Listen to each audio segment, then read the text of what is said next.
The Neon Demon. The Neon Demon, c'est parti pour l'interview. L'interview avec Nicolas Winding Refn, de retour à Cannes en tant que réalisateur. Bonjour Nicolas, bienvenue. Merci d'être là avec nous après avoir été membre du jury, d'avoir été de l'autre côté en quelque sorte de la barrière et vous nous emmenez cette magnifique actrice qui est Elle Fanning. Bonjour Elle Fanning, merci d'être là. Très heureux de vous accueillir à Cannes. C'est la première fois que vous faisiez un photocall comme celui-là, Elle Fanning, parce que je vous ai vu aller prendre, vous aussi, aller photographier les photographes. Tout à fait, oui, je l'ai fait. C'est ma première fois à Cannes. C'est une première pour moi, ma première visite. Donc, tous mes pattes, je suis tellement excitée. C'était intense, c'est rigolo. Oui, je me suis bien amusée. Oui, j'ai une coque pour ma téléphone qui est marquée « Réalisé par Nicolas Winding Refn ». Je voulais leur montrer. Très bien, vous avez bien raison et bienvenue à Cannes. J'espère que vous allez bien profiter de ce festival. Alors, Nicolas Winding Refn, vous nous amenez une magnifique, je le disais, une très belle comédienne. C'est la beauté que vous vouliez traquer dans ce film, The Neon Demon, Nicolas? En fait, je pense que tout le monde traque la beauté. Et avec mon film, c'était le point central. Mais il était flagrant pour moi que le film ne fonctionnerait pas s'il n'y avait pas la fille pour jouer le rôle principal. Il y avait beaucoup d'écueils. Mais elle, donc, devait être et une vedette dans cette création. Elle devait être l'une des meilleures actrices à cause des défis lancés par le rôle, et elle devait être la plus belle. Et elle devait avoir 16 ans. Donc, on a commencé à réaliser le film lorsqu'elle avait 16 ans. Et le processus est le base de notre scénario. Je viens d'avoir mes 18 ans, il y a 2 mois. Aujourd'hui, elle devrait quitter l'école, donc elle est à Cannes en train de fêter la fin de ses études. Je suis à Cannes, j'ai appris que le film est en compétition, donc je dois être là. Donc, c'est la célébration de ma fin de mes études. Ça va être une magnifique fête pour vous, Elle Fanning. La beauté n'est jamais très loin de l'horreur, en quelque sorte, quand on vous suit, Nicolas Winding Refn, non? Vous vouliez aussi faire un film d'horreur, un film de genre? En fait, je voulais faire un film horreur des adolescents. C'est très intéressant de me promener dans ce paysage des obsessions et de l'horreur des adolescents. Et à part la sexualité, je me focalise sur la beauté. Et la beauté est dans une iconographie du conte de fées. Donc, réaliser un film sur la beauté et la folie dans un monde d'horreur des adolescents était une proposition excitante. Parce que, je réalisais le film, mais aussi, je me suis dit qu'au sein de moi-même, il y a une petite fille de 16 ans que je souhaite filmer. Mais je ne savais pas quel personnage ça devait devenir. Et mon personnage est devenu elle. Je me suis rendu compte que je voulais réaliser ce film d'horreur sans l'horreur. La petite fille de 16 ans qui est en vous, elle est incarnée donc par Elle Fanning. Comment vous connaissiez un peu le travail de ce réalisateur? Vous connaissiez le travail de Nicolas Winding Refn, qu'est-ce que vous en pensiez avant de tourner ce film? Parce que c'est un réalisateur bien particulier quand même. Tout à fait, il est bien unique. Mais moi, je suis fan, j'adore Drive. Et moi, j'étais amoureuse de Ryan Gosling, donc tout de suite, j'ai dit oui. J'ai vu Drive à plusieurs reprises et je voulais travailler avec Nicolas. J'adore les films qui sortent de l'ordinaire, qui sont un peu bizarres, qui déplacent les frontières, qui ne vous mettent pas en situation de sécurité. J'aime bien prendre les risques.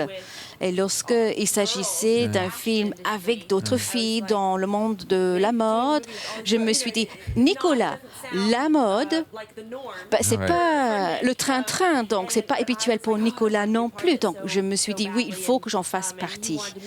Lui, il voulait me rencontrer. Je suis allée le voir et puis j'ai vu qu'il est entouré de plein de femmes dans sa vie. Sa femme, il a 2 filles, il y a tous ces vêtements de princesse autour de sa maison. Donc, je me suis dit, oui, il a son côté féminin. Et donc, j'ai bien compris cela. Et puis, il a expliqué. Je n'avais pas lu le scénario, mais il m'a expliqué ses idées. L'idée derrière son film. Et puis tout de suite, on s'est dit oui, j'étais tellement partante. Je voulais faire le film, je voulais créer ce personnage. Il fallait former le personnage ensemble. Ce n'était pas existant déjà. Il fallait vraiment modifier certains éléments puisqu'on a filmé dans un ordre chronologique. Et oui.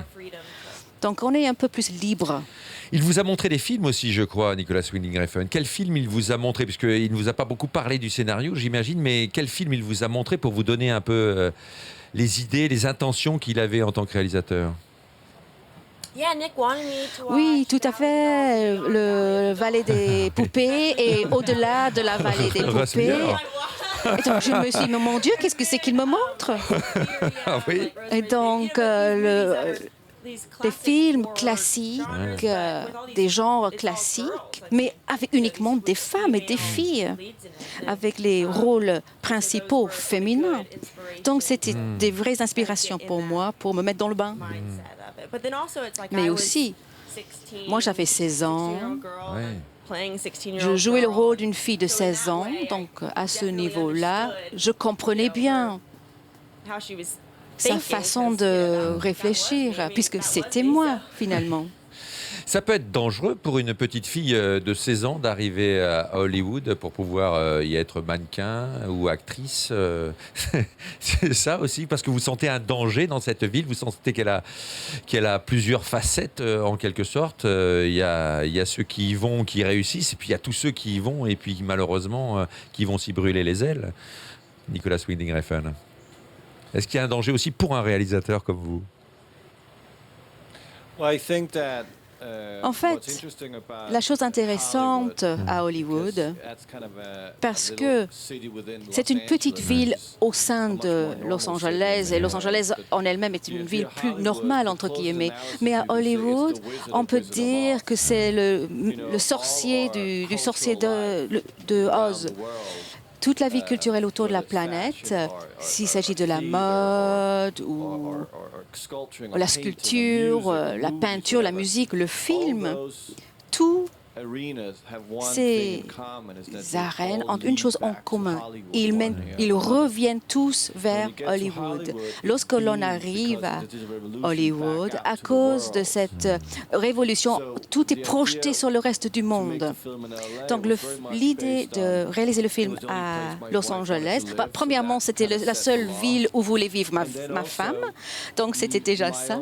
Et dans un deuxième temps, ma propre expérience à Los Angeles était assez pure avec le rêve de devenir la chose sans savoir ce qu'était la chose et d'aborder le processus qu'il faut subir.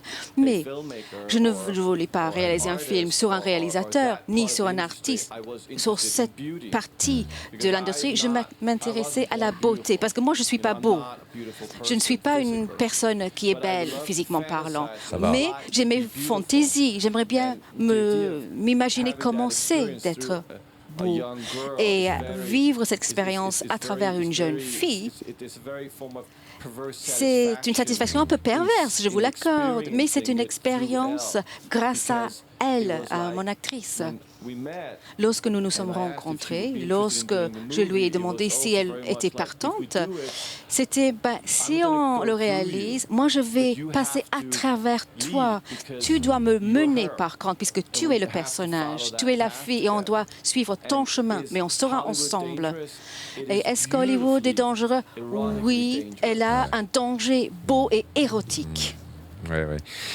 Vous avez vu le film Les Fanning ou vous allez le découvrir ce soir? Vous l'avez vu? Have you seen the movie? Je l'ai vu, mais quand je l'ai vu, j'étais toute seule dans une petite salle de projection, donc je ne l'ai pas vu terminé et avec le public. Non, ça, c'était pas la même ambiance. Alors, je vous souhaite une très bonne soirée cannoise, Les Fanning. Merci beaucoup d'être là avec nous. Bon Cannes et bon Cannes également, Nicolas Winding Refn, The Neon Demon, que l'on retrouve tout à l'heure en conférence de presse. À tout de suite.